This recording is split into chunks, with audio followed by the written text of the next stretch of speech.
Shalom bien-aimés, soyez bénis, vous qui nous écoutez en ce moment. Le Seigneur est bon, le Seigneur est merveilleux. J'aimerais partager une pensée que Dieu m'a mis à cœur dans le livre d'Apocalypse. Apocalypse chapitre 1, versets 3 à 6, la Bible dit ceci. « Heureux celui qui lit et ceux qui entendent les paroles de la prophétie et qui gardent les choses qui y sont écrites, car le temps est proche. Jean aux 7 églises qui sont en Asie, que la grâce et la paix vous soient données de la part de celui qui est et qui était et qui vient, et de la part de cet esprit qui sont devant son trône, et de la part de Jésus-Christ, le témoin fidèle, les premiers-nés des morts et les princes de rois de la terre. À celui qui nous aime et qui nous a délivrés de nos péchés par son sang, et qui a fait de nous un royaume, des sacrificateurs pour Dieu, son Père. À lui soit la gloire et la puissance au siècle des siècles. Amen. Dieu est bon, Dieu est merveilleux. Bien-aimés, que Dieu vous bénisse. J'aimerais, bien-aimés, que nous puissions comprendre la pensée de Dieu pour ce temps. La Bible dit le temps est proche, mais de quel temps il s'agit? J'aimerais te parler que Jésus-Christ revient et lorsque tu vois les signes qui s'accomplissent, lorsque tu vois la souffrance qui perdure, lorsque tu entends le bruit des guerres à gauche, à droite, lorsque tu vois combien bien-aimé le péché est devenu comme bien-aimé quelque chose de normal, enfant de Dieu, serviteur de Dieu, servant de l'Éternel, nous qui espérons bien-aimé à l'avènement de Jésus-Christ, nous ne devons pas rester bien-aimés tels que nous sommes. La Bible est en train de nous dire que il y a de la joie pour celui, non pas seulement qui lit, mais celui qui entend. En d'autres termes, Dieu voulait tout simplement nous dire, il y a de la foi pour celui qui a la foi. Bien-aimé, en ce temps, il est très important de garder la foi. En ce temps, il est très important, bien-aimé, de demeurer dans la foi. Car la Bible dit, le salut, le prix du salut, c'est la foi. Ce n'est pas seulement le fait d'aller à l'église. Ce n'est pas seulement le fait de prêcher la parole de Dieu. Ce n'est pas seulement le fait d'être ce que nous sommes, mais c'est d'abord garder la foi. Et nous le garderons, bien-aimés, en le méditant. Et la méditation fait de nous, bien-aimés, des hommes et des femmes qui, bien-aimés, veulent réussir avec Dieu. Si tu veux réussir avec Dieu, bien-aimé, le Seigneur te demande, bien-aimé, de réfléchir sur la parole de Dieu, de le mettre en pratique dans ta vie et d'être ce que cette parole-là veut que tu sois. Et le Seigneur est en train de nous montrer que la parole, c'est seulement une personne qui s'appelle Jésus-Christ. Dieu veut que nous puissions imiter Jésus-Christ. Nous puissions imiter la marche, comment il a marché. C'est un Dieu d'amour. Un Dieu qui nous a montré comment nous pouvons aimer Dieu, comment nous pouvons servir Dieu, comment nous pouvons être avec les hommes et les femmes sur cette terre. Comment est-ce que nous pouvons accomplir la destinée que Dieu nous a donnée.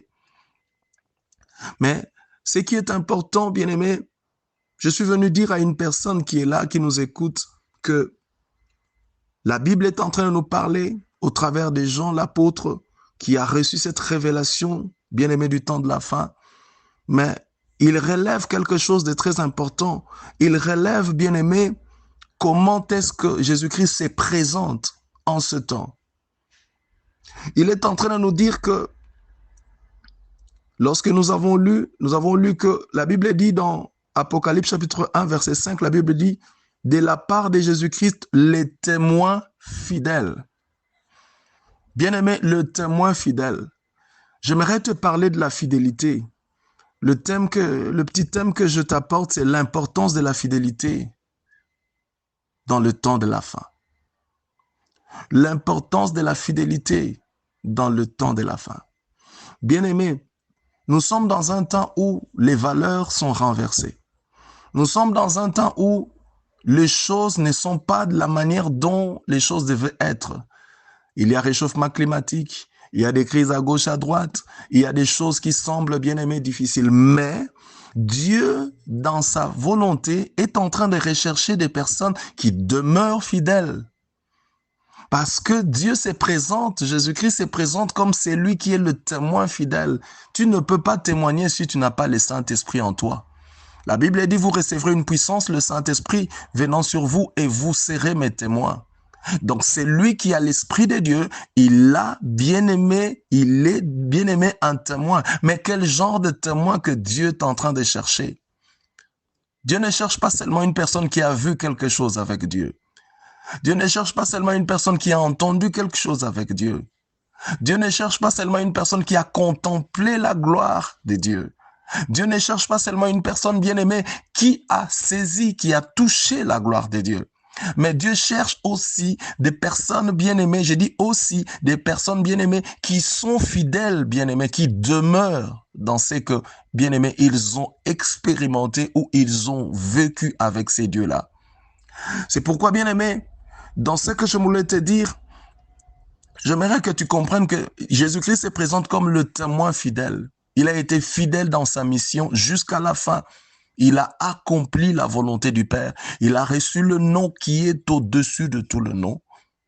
Aujourd'hui, la Bible dit, dans le nom de Jésus-Christ, tout genou fléchira dans le ciel, sur la terre, sous la terre, et toute langue confessera que Jésus-Christ est Seigneur.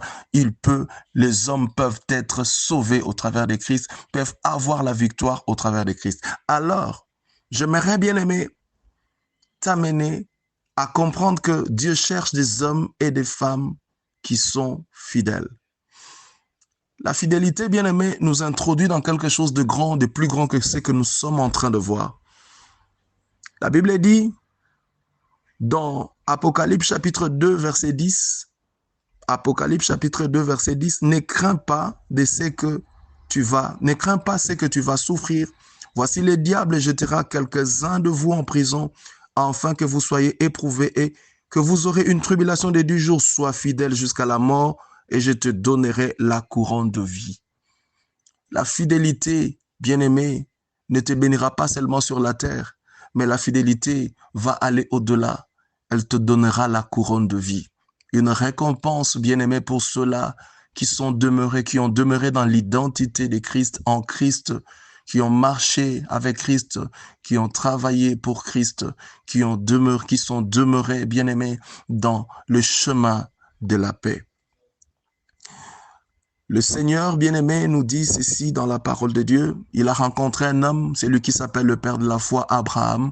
Il a dit, cacherai-je à Abraham ce que je vais le faire?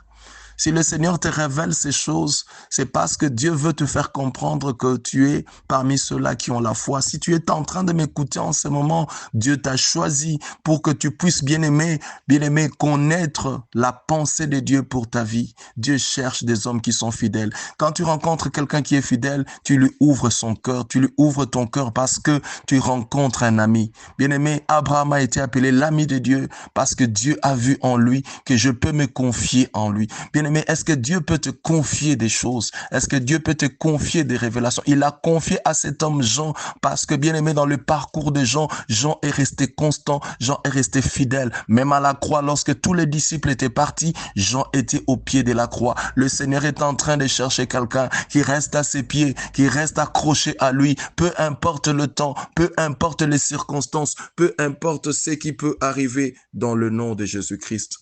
Que Dieu vous bénisse, que Dieu vous fasse du bien au nom de Jésus-Christ. Amen.